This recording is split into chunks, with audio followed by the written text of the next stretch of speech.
नमस्कार, आप देख रहे हैं सी न्यूज भारत और मैं हूं आपके साथ ज्योति अरोरा। वक्त हो गया है न्यूज बुलेटिन का, जिसमें हम जानेंगे कि अंबेडकर नगर में कहां चला ड्राइव वैक्सीन कार्यक्रम, अमरकंटक थर्मल पावर स्टेशन के चौथे मंजिल में कैसे लगी आग और कहां बारिश ने खोली नगर निगम की पोल। सभी खबरों को जानेंगे विस्तार से, तो आइए नजर डालते हैं इस वक्त की बड़ी खबरों पे। यूपी में कोरोना की दूसरी लहर में सरकार की बड़ी फजीहत हुई थी, जहां इस बात को देखते हुए अब सीएम योगी आदित्यनाथ ने मोर्चा खुद संभाल लिया है। लगातार अस्पतालों में ऑक्सीजन प्लांट लगवाने से लेकर वैक्सीनेशन अभियान को गति देने पर सरकार जोर दे रही है। टीकाकरण को लेकर शासन के निर्देश के बाद हर विभाग में वैक्सीनेशन की रफ्तार बढ़ी है। जहां आरटीपीसीआर में पंजीयन हेतु परमिट वाले चालकों का वैक्सीनेशन हुआ, तो वहीं एआरटीओ ऑफिस में आए हुए लोगों का भी वैक्सीनेशन किया गया है। अंबेडकर नगर से सी न्यूज संवाददाता अजय कुमार की रिपोर्ट। अंबेडकर नगर में मौसम में तेजी से हो रहे बदलाव के बीच बरसात मंगलवार को भी जारी रही, जहां इससे शहर में चौओर जलमग्न सा नजारा देखने को मिला। नगरपालिका की सफाई की पोल भी इस बरसात ने खोल दी। नाला व नालियों के चौक लेने से बरसात का पानी मुख्य सड़क के पास आ गया है, जिसके चलते लोगों को भरे पानी के बीच से निकलना पड़ रहा है। अंबेडकर नगर से सी न्यूज संवाददाता दीपक वर्मा के साथ धीरेन्द्र नाथ वर्मा की रिपोर्ट। अमरोहा के तहसीलदार नौगांव सादात मोनालिसा जोहरी ने बालू से लदा ट्रक पकड़ा है, जहां ट्रक चालक ने भी भागने की कोशिश की, लेकिन तहसीलदार ने पीछा कर रेती से भरा ट्रक पकड़ लिया है। अमरोहा से सी न्यूज संवाददाता गौरव श्रीमाली की रिपोर्ट। आजमगढ़ थाना कंधरापुर में बिलरियागंज की महिला ने आकर 12 जून 2021 को तहरीर दी कि मेरी नातिन के साथ उसके पिता ने 28 अप्रैल 2021 को मुंह में कपड़ा लगाकर दुष्कर्म किया और धमकी देते हुए फरार हो गया, जिसकी पुलिस तलाश कर रही थी। तभी मुखबिर द्वारा सूचना मिली कि आरोपी ब्रजभान पुत्र और रामराज निवासी लेडूपार थाना कंधरापुर इस समय मदोरी चट्टी पर मौजूद है, जहां पुलिस ने तत्परता दिखाते हुए आरोपियों को गिरफ्तार कर लिया है। आजमगढ़ से सी न्यूज संवाददाता सीबी भास्कर की रिपोर्ट। आजमगढ़ के थाना महनाजपुर में 9 जून को एक व्यक्ति ने आकर लिखित तहरीर दी कि 7 जून को उनकी पुत्री को एक व्यक्ति द्वारा बहला फुसलाकर भगा ले जाया गया है, जिसके साथ दुष्कर्म किया गया है, जिसमें पुलिस से लड़की के बयान और मेडिकल के आधार पर पॉस्को एक्ट के तहत मुकदमा दर्ज कर आरोपी की तलाश कर रही थी। तभी मुखबिर द्वारा सूचना मिली कि आरोपी डब्बू उर्फ ब्रजेश कुमार पुत्र गुड्डू निवासी कुबा खास इस समय महनाजपुर खड़ा पर कहीं भागने की फिराक में है, जहाँ तत्काल पुलिस ने तत्परता दिखाते हुए आरोपी को गिरफ्तार कर जेल भेज दिया है। आजमगढ़ से सी न्यूज संवाददाता सीबी भास्कर की रिपोर्ट। बांदन जनपद के मरका थाना क्षेत्र के खेरा गांव में पिछले कई दिनों से भैंस चोर गिरोह सक्रिय हैं, जो आए दिन गांव में भैंस चोरी करने की फिराक में रहते हैं, जिनसे ग्रामीण बेहद परेशान हैं। ग्रामीणों ने बताया कि पिछले कई दिनों से गांव में भैंस चोरों ने आने की जानकारी होने से सभी परेशान हैं, जहां लोगों को रात भर जागना पड़ता है। राजेंद्र यादव पूर्व प्रधान ने बताया कि कुछ दिन पहले चोर गाँव के अवधेश यादव की 2 भैंसें चुरा कर ले गए थे, इसी डर से लोग परेशान हैं। समस्या यह है कि खेरा में जो भैंस चोर बहु आ रहे हैं, आए दिन आते हैं यहाँ रात में। इससे जो है जो 100 नंबर एम्बुलेंस चल रही है, इसको जो खेरा के बॉर्डर गांव खेरा में लगाया जाए। प्रशासनिक समस्याएं आ रही हैं। कब से यहाँ पे चोरों की शिकायत आ रही है? 2 भैंसे 2 डांगर तो चले ही गए और 1 महीने से समस्या है। तो यहाँ लोगों ने कभी कोई शिकायत की है? कभी शिकायत जो है लिखित तो कोई शिकायत नहीं किया, लेकिन उसका तो बहुत चिल्ला रहे हैं, फोन द्वारा की है शिकायत। तो यहाँ पे कभी किसी की भैंस चोरी हुई है? हाँ, हुई है चोरी। तो अवधेश यादव की। अच्छा, कब हुई थी? ये हो गए 19 तारीख का, 19 जून चली गई। 19 तारीख को। काहे के लिए? तो आप क्या चाहते हैं? अब हम ये चाहते हैं कि यहाँ जो है एम्बुलेंस 100 नंबर वाली यहीं लगा दी जाए रात में बारह में। मैं बात कर रहा हूँ गोंडा वाली। मैं बात कर रहा हूँ तो इससे जो है कुछ काफ़ी निदान होगा। अच्छा, क्या नाम है आपका? पूर्व प्रधान खेरा राजेंद्र कुमार यादव। बांदा से सी न्यूज संवाददाता रामकृपाल यादव की रिपोर्ट। फिरोजाबाद की सबसे स्मार्ट तहसील टुंडला में प्रशासन नगरपालिका के सहयोग से अतिक्रमण के बीच बने रोड़ा को हटाया जा रहा है, जहां टुंडला प्रशासन नगरपालिका प्रशासन व स्थानीय पत्रकारों के सहयोग से अतिक्रमण हटाकर सौंदर्यीकरण की योजना को अंतिम रूप दिया जा रहा है, जहां अतिक्रमण हटाने के दौरान स्थानीय विधायक प्रेमपाल सिंह धनखड़ प्रकट हुए हैं। प्रेमपाल सिंह धनखड़ टुंडला विधायक ने टुंडला प्रशासन व नगर पालिका प्रशासन की प्लानिंग को फेल किया है, जहां टुंडला विधायक जनपद के लीडिंग अखबार अमर उजाला व दैनिक जागरण के हेडलाइंस नहीं पढ़ते हैं, जहां विधायक को नहीं पता है कि अखबार क्यों छपते हैं। कुछ वक्त से लगभग 15-20 दिन हो गए हैं स्थानीय पत्रकार और यहाँ के लोगों के द्वारा बार बार कहा जा रहा है कि टुंडला जो शहर है, स्पेशली जो हमारी वीआईपी रोड है, उसमें सफाई व्यवस्था अच्छी नहीं है और जो अंदर नालों में काफ़ी चीज़ें भरी पड़ी हैं और उसकी सफाई नहीं हो पाती। तो उसमें एक चीज़ ये निकली कि अतिक्रमण बहुत ज़्यादा है। तो उसी को लेके हमने एक मीटिंग 11 जून को तहसील सभागार में आयोजित की थी, जिसमें हमारा तहसील प्रशासन, ईओ साहब, नगर पालिका की टीम और यहाँ के जो स्थानीय पत्रकार और यहाँ जो व्यापार मंडल है उसके अध्यक्ष और सचिव मौजूद रहे और उसमें कुछ प्रबुद्ध जन भी थे और उनके सामने ये प्रस्ताव हुआ कि जो अतिक्रमण है, अतिक्रमण हम यहाँ पे कह रहे हैं जैसे जो नाले से आगे कुछ भी सामान लगाए हुए हैं नाले की पट्टिया के अलावा, और या उसके ऊपर जो टीन शेड अगर लगाए हैं वो अगर 6 फीट से ज़्यादा है, तो उन्होंने खुद व्यापार मंडल ने ही ये कहा कि इसको हटाया जाए तो जिससे अतिक्रमण की जो समस्या है उसका समाधान हो पाएगा।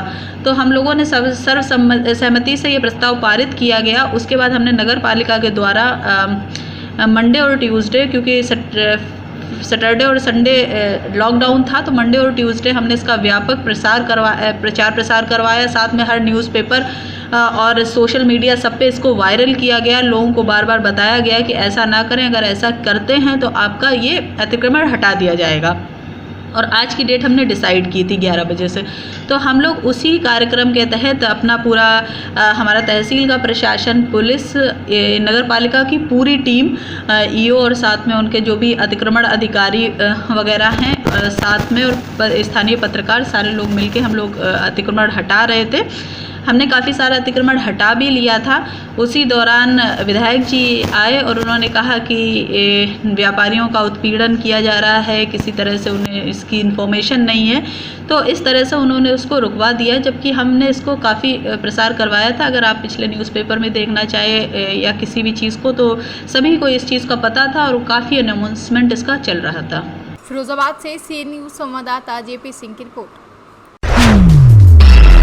नगर पंचायत कस्बा संग्रामपुर उनवल वार्ड नंबर 7 में पड़ने वाला ठकईचपाल टोला का ईओ उनवल मनोज कुमार श्रीवास्तव ने निरीक्षण किया, जहां ठकईचपाल की जनता कई साल से जल निकासी रोड की समस्या से जूझ रही है। नाली ना होने से यहां की जनता अपने घर के सामने ही गड्ढा खोदकर मजबूरी में उसी गड्ढे में पानी की निकासी करता है।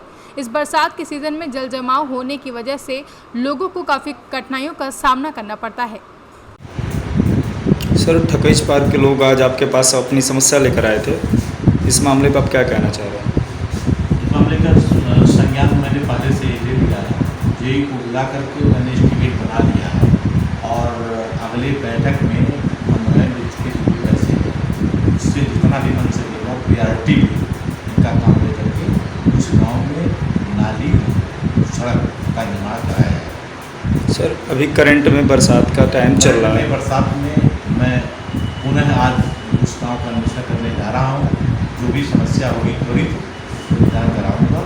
जहाँ नाली पटने लायक है वहाँ नाली दिलवा दूँगा, जहाँ कच्ची नाली है कच्ची नाली से करके मैं समस्या का समाधान कराऊँगा। सर, नगर पंचायत द्वारा आज सर 4 साल बने हो गया और अभी तक वार्ड नंबर 7 का ठकईचपाल टोला नगर पंचायत के उपेक्षा का शिकार हो रहा था, ऐसा क्यों सर? नहीं, ऐसा नहीं है। ये बोर्ड की बैठक होती है, बोर्ड की बैठक में जो धनराशि आती है शासन द्वारा उसके सापेक्ष प्रस्ताव लिया जाता है। उस परिपेक्ष में उस वार्ड में एक वार्ड उस ठकईचपाल के अलावा वार्ड नंबर 7 भी बड़ा है, तो वार्ड मेंबर द्वारा जो भी प्रस्ताव दिया गया है उसका वो कार्रवाई हो रही है और काम कराया भी गया है। सर, वार्ड नंबर 7 में रोड, नाली, सड़क की जो जल निकासी की समस्या है, आपके द्वारा आश्वासन दिया रहा है, कब तक मुक्ति मिल सकती है ठकईचपाल के लोगों को? रोड नाली की समस्या जो है, जल निकासी की समस्या ठकईचपाल में कब तक मुक्ति मिल सकती है ठकईचपाल के लोगों को? रोड नाली की समस्या त्वरित निदान करने वाला तुरंत करवाएंगे। जो पक्का निर्माण काम करना है प्रस्ताव एस्टीमेट पास करवा करके वो भी आगामी 1 महीने 1.5 महीने में। क्या नाम सर आपका? क्या नाम आपका? गोरखपुर से सी न्यूज संवाददाता कृष्ण मोहन सैनी की report. Amarkantak thermal power station की 450 मेगावाट की स्थापित क्षमता है, जहां आज सुबह चचाई पावर प्लांट के बिल्डिंग की चौथी मंजिल में अज्ञात कारणों से भीषण आग लग गई, जहां पावर प्लांट के अंदर मौजूद दमकल की गाड़ियों द्वारा आग को बुझाने का प्रयास किया जा रहा है, जिसके बाद भी अब तक आग में किसी प्रकार के काबू नहीं पाया गया। चचाई पावर प्लांट MCR के चौथी मंजिल में बने रूम में आग लगी है, जहां का कारण अज्ञात बताया जा रहा है। शहडोल से सी न्यूज संवाददाता विनय मिश्रा की रिपोर्ट। बिहार के बगहा अंतर्गत टटवलिया जयनगर जमुना पार के पास 70 घाट के पुल का पानी ओवर हो जाने के कारण नजदीकी गांव में पानी घुस गया, जिसकी वजह से ग्रामीणों को काफी समस्याओं का सामना करना पड़ा, साथ ही उनका काफी नुकसान हो गया है। बिहार से सी न्यूज संवाददाता मोहम्मद आयुब की रिपोर्ट। बुलंदशहर में शिकारपुर तहसील पत्रकार एसोसिएशन ने सुलभ श्रीवास्तव हत्याकांड को लेकर उत्तर प्रदेश के मुख्यमंत्री योगी आदित्यनाथ के नाम SDM वेद प्रे आर्य को ज्ञापन सौंपा है। वहीं उत्तर प्रदेश के प्रतापगढ़ में टीवी पत्रकार सुलभ श्रीवास्तव की दुर्घटना में मौत नहीं बल्कि यह निष्पक्ष और निर्भीक पत्रकारिता पर हमला है। बता दें कि 13 जून 2021 को प्रतापगढ़ के टीवी पत्रकार सुलभ श्रीवास्तव की सड़क हादसे में मौत हो गई, जबकि उनकी पत्नी ने इसे निर्मम हत्या कहा है। वहीं घटना से पहले उनके द्वारा चलाई गई खबर से बौखलाए शराब माफियाओं ने उन्हें जान से मारने की धमकी दी थी और अपनी सुरक्षा के लिए सुलभ श्रीवास्तव ने पुलिस अधिकारियों से प्रार्थना पत्र देकर शिकायत भी की थी। अंततः सुलभ श्रीवास्तव के साथ यह घटना घटित हुई है। हमारे पत्रकार साथी सुलभ श्रीवास्तव की एक सड़क हादसे में मौत बताई गई है, लेकिन वो मौत नहीं, एक हत्या है। और जिला बुलंदशहर की मीडिया इस घटना की कड़े शब्दों में भर्त्सना करती है और दोषियों के खिलाफ फांसी की सज़ा की मांग करती है। और इस संबंध में आज उप जिलाधिकारी शिकारपुर को मुख्यमंत्री के नाम ज्ञापन सौंपा गया है। जो दोषी हैं उनकी शीघ्र गिरफ्तारी की जाए और परिवार की सुरक्षा हेतु शस्त्र लाइसेंस दिया जाए और 50 लाख रुपया आर्थिक मदद की जाए परिवार की। जो मीडिया कर्मी हैं हमारे उत्तर प्रदेश में, भाजपा सरकार में कई मीडिया कर्मियों की पूर्व में भी हत्या की जा चुकी है, लेकिन किसी को भी न्याय नहीं मिल पा रहा है। और ये जितने भी हमारे कलमकार हैं ये बार बार प्रशासन को चेताते हैं कि भाई हमें न्याय मिलना चाहिए, न्याय मिलना चाहिए, सुरक्षा की व्यवस्था की जाए। सुरक्षा हमारे देश में सुरक्षा व्यवस्था को लेकर एक पत्रकारों को कानून लागू किया जाए, लेकिन ऐसा कुछ नहीं हो रहा है। और ये सरकार जो है केवल पत्रकारों के लिए केवल लॉलीपॉप बांट रही है और कुछ नहीं इसके सिवा। सुलभ श्रीवास्तव जी एक पत्रकार थे, निर्भीक निष्पक्ष पत्रकार थे। जैसा कि उत्तर प्रदेश में शराब माफियाओं के खिलाफ इस वक्त एक मुहिम चली हुई है और जहरीली शराब कांड चल रहा है और उत्तर प्रदेश में जिला अलीगढ़ में शराब कांड से बहुत सारे लोग मारे गए हैं। उसको लेकर उत्तर प्रदेश में प्रतापगढ़ के सुलभ श्रीवास्तव शराब माफियाओं के खिलाफ एक मुहिम चलाए हुए थे और उन्होंने शराब माफियाओं के खिलाफ खबर चलाई, जिसका उन्हें अपनी जान देकर जुर्माना भुगतना पड़ा। सुलभ श्रीवास्तव ने प्रतापगढ़ के DM और कप्तान से अपनी जान की सुरक्षा के लिए डिमांड भी की थी कि मेरी सुरक्षा की गुहार लगाई थी, लेकिन अगले दिन वह मृत पाए गए, जिसमें उनका जो मौत थी वो एक्सीडेंट में होना बताया गया था, जबकि जांच द्वारा पता चला है कि शराब माफिया ने उनकी हत्या की है। और हम सारे पत्रकार इस पत्रकार की हत्या की कड़े शब्दों में भर्त्सना करते हैं, जिसको लेकर हमने SDM साहब को एक ज्ञापन दिया है और निष्पक्ष जांच की मांग की है और हत्यारों को तुरंत अविलंब कार्रवाई कर गिरफ्तार करने की मांग की है। बुलंदशहर से सी न्यूज संवाददाता नितिन की रिपोर्ट। वैश्विक महामारी कोरोना पर चतरा लोकसभा सांसद सुनील सिंह ने आज चतरा लोकसभा के बालूमाथ, बरियातू और हेरहंज प्रखंड का तूफानी दौरा किया, जहां इस दौरान उन्होंने बरियातू हेरहंज कोविड सेंटर का वैक्सीनेशन कार्य का निरीक्षण को लेकर दौरा किया। वहीं कोविड सेंटर में व्यवस्था की जानकारी डॉक्टर अशोक उड़िया से ली गई। चतरा से सी न्यूज संवाददाता रोशन कुमार की रिपोर्ट। स्वतंत्रता संग्राम के दीप शिक्षा झांसी की महारानी लक्ष्मीबाई के बलिदान दिवस की पूर्व संध्या पर हर वर्ष बलिदान ज्योति यात्रा का आयोजन किया जाता है। यह यात्रा झांसी किले से प्रारंभ होकर अनेक स्थानों पर भ्रमण करके ग्वालियर तक जाती है। यहाँ झांसी की रानी के जहां झांसी की रानी के बलिदान स्थल पर यात्रा समाप्ति के बाद 3 दिवसीय मेले का आयोजन किया जाता है, जिसका उद्घाटन प्रत्येक वर्ष मध्य प्रदेश के मुख्यमंत्री द्वारा किया जाता है। लेकिन इस वर्ष कोरोना महामारी के चलते जिस प्रकार की गाइडलाइन सरकार द्वारा लागू की गई है, उसी को आधार पर सूक्ष्म रूप से यह शौर्य यात्रा निकाली जाएगी। अंजलि जी, किस संबंध में आज प्रेस वार्ता का आयोजन किया गया? दिनांक 17 जून महारानी लक्ष्मीबाई के बलिदान दिवस की पूर्व संध्या पर बलिदान ज्योति यात्रा हम लोग आयोजित करते हैं। पिछले विगत कई वर्षों से करते चले आ रहे हैं, पिछले कई वर्षों से। उसी संबंध में आज हमारे हिंदू जागरण मंच के आदरणीय प्रांत संगठन मंत्री जी राजेश जी का आगमन हुआ है और उसी संबंध में आप लोगों को बुलाया गया है। यह शौर्य यात्रा झांसी से निकल करके ग्वालियर तक जाती है। किले के अंदर से प्रारंभ करते हैं और संपूर्ण झांसी नगरी का भ्रमण करके उसके बाद ये ग्वालियर पहुंचती है। ग्वालियर में विशाल जनसमूह इस यात्रा का स्वागत करता है। उसके बाद जो रानी का बलिदान स्थल है, वहाँ पर 3 दिवसीय मेले का आयोजन होता है, जो 18 तारीख को शुभारंभ होता है। वहाँ पर इस ज्योति यात्रा को जयवान सिंह पवैया जी रिसीव करते हैं वहाँ पर इस ज्योति यात्रा को, और वहाँ पर ज्योत हम लेकर जाते हैं उसी से प्रज्वलित होती है। और 3 दिवसीय मेले का आयोजन ग्वालियर के अंदर किया जाता है। राजकीय मेला होता है जिसका उद्घाटन प्रतिवर्ष मध्य प्रदेश के मुख्यमंत्री करते हैं। चूँकि कोरोना काल है तो अब इस बार किस प्रकार का आयोजन होगा, यह यात्रा 4 बजे 17 जून की शाम को 4 बजे झांसी किले से प्रस्थान करेगी। जो कोरोना की गाइडलाइन होंगी उसकी वजह से अगर कुछ संशोधन करना पड़ेगा तो वो हम लोग करेंगे। और चूँकि रानी ने देश की आन बान शान के लिए अपने आप को न्यौछावर किया है और प्रथम स्वतंत्रता संग्राम 1857 की ज्योति शिखा महारानी लक्ष्मीबाई को कहा जाता है और झांसी के लोग उस परंपरा को लगातार निर्वहन करते चले आ रहे हैं। हिंदू जागरण मंच देश के लिए अखंड भारत की स्थापना हो, इसके लिए लगातार कार्य करता है। इसी संदर्भ में इस यात्रा का आयोजन किया जा रहा है और ये यात्रा धूमधाम के साथ में इस वर्ष भी निकाली जाए। झांसी से सी न्यूज संवाददाता अतुल वर्मा की रिपोर्ट। झांसी जिले के बंगला ब्लॉक के नजदीकी ग्राम टिकरी और निमोनी के लोगों ने आज सड़क किनारे खड़े होकर पीएनसी कंपनी के खिलाफ प्रदर्शन किया, जहां लोगों ने बताया कि अगर हमारी समस्या दूर नहीं होती है तो हमें सड़क पर जाम लगाकर धरना प्रदर्शन करने पर हम मजबूर होंगे। क्या नाम है आपका, कहाँ के रहने वाले हो? हमारा नाम शिवचैन है, हम ग्राम टिकरी के रहने वाले हैं। क्या समस्या है आपकी? यहाँ समस्या जो यहाँ नाली निकल रही है, पीएनसी वाले रोड बन रहे हैं तो ये नाली अधूरी बना रहे हैं।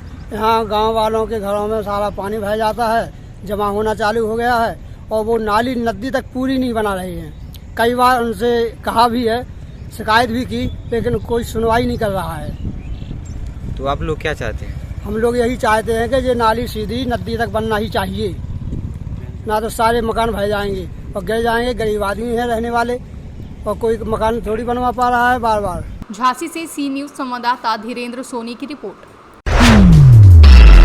नवरंगपुर पुलिस के ब्लॉक तेंटुली, खुंटी पुलिस और पात्रपुर पुलिस ने एक बजाज बाइक के साथ 2 नंबर लगे हुए बाइक द्वारा गांजा ले जा रहे भारी मात्रा में सभी तेंटुली खुंटी पुलिस ने 2 लोगों को धर दबोचा, जहां गांजा का वजन 15 किलो 2 ग्राम बताया जा रहा है। ओडिशा से सी न्यूज संवाददाता मोहम्मद गुफरान की रिपोर्ट। फिलहाल के लिए बुलेटिन में बस इतना ही। देश दुनिया की तमाम बड़ी खबरों के लिए आप देखते रहिए सी न्यूज भारत।